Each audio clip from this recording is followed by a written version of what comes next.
આપણે જ્યારે પણ મૂળાના પરાઠા બનાવીએ ને ત્યારે સ્ટફિંગ બહાર આવી જાય છે, વણતી વખતે ફાટી કે તૂટી જાય છે.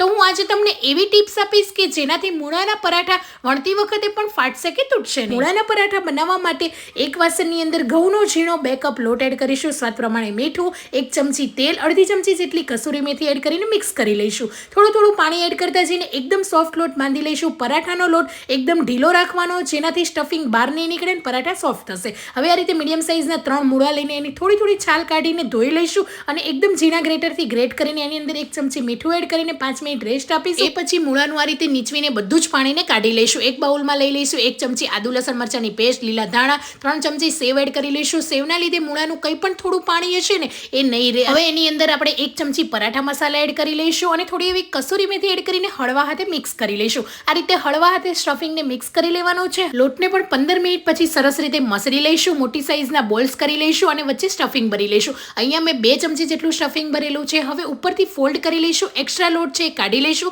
અને કોરો લોટ સ્પ્રિંકલ કરીને પરાઠાને વણી લઈશું. તમે જોઈ શકો છો એકદમ સરસ રીતે પરાઠા વણાઈ પણ રહ્યા છે, જરાય ફાટ્યા કે તૂટ્યા નથી. ઉપરથી લાલ મરચા અને કસૂરી મેથીને સ્પ્રિંકલ કરી લઈશું. તવા પર પરાઠાને બંને સાઈડ તેલ, બટર કે ઘી લગાવીને ક્રિસ્પી કરી લઈશું. તો ચટપટા ક્રિસ્પી મૂળાના પરાઠા તૈયાર છે. તો આ પરાઠાને મૂળાની ચટણી સાથે સર્વ કરીશું. ચટણીની રેસીપી જોઈતી હોય તો કમેન્ટ કરવાનું ભૂલતા નહીં.